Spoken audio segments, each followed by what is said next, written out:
Hey everyone, my name is Ties, or also online known as Sagtil. I'm a content creator and adept advisor for PC Help Up. Today I'll be doing an overview of the CH360 digital case.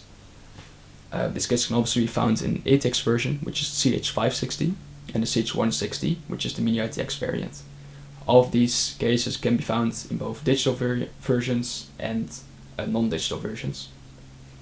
If you have any PC related questions, please join our Discord server, links in the description.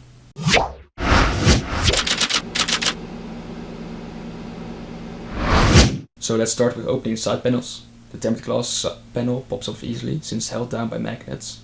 The back panel is held down by 2 screws, which is pretty standard. I actually think it's better that it's being held down by screws, since cables in the back could pop open the case if it were to be held down by magnets. On the front I/O you get a USB Type-C port, a USB-A 3.0 port, a mic plus headphone jack, and a LED button. Something important to note about this USB-C port is that it comes with a USB-C cable. This cable plugs into a USB-C header on your motherboard. However, not all motherboards support this yet. So the case comes with a built-in controller, which is used to control the lights using LED button on the front I/O.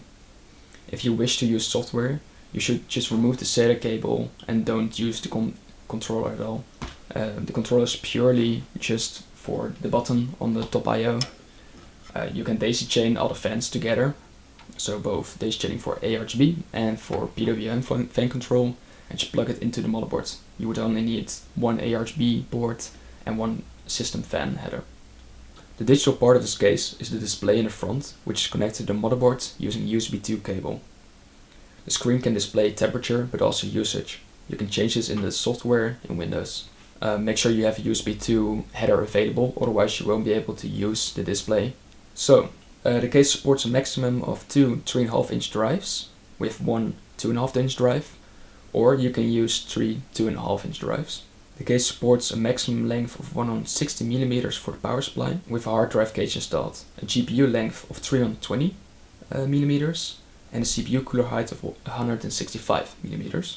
There's a 360 mm radiator support in the front, and on top you can place a 240 mm radiator.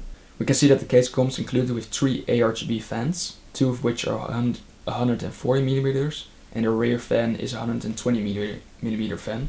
There is an included GPU sag bracket in the case, which you can change in height. So included with this case you get the manual, some zip ties, although you probably need some more for your build, an ARGB to VDG adapter. Some older motherboards from Gigabyte use this VDG connector for RGB. You also get mounting screws in the case.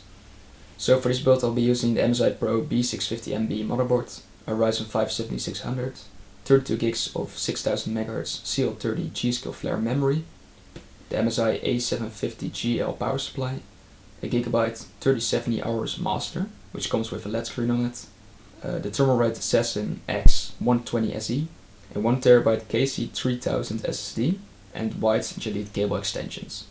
Keep in mind when using cable extensions, the cable management becomes a lot harder since cables are a lot longer, and definitely for a micro ATX case like this one, your space is already limited. So that's something to keep in mind for your build.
Right, so we got the full build done right now.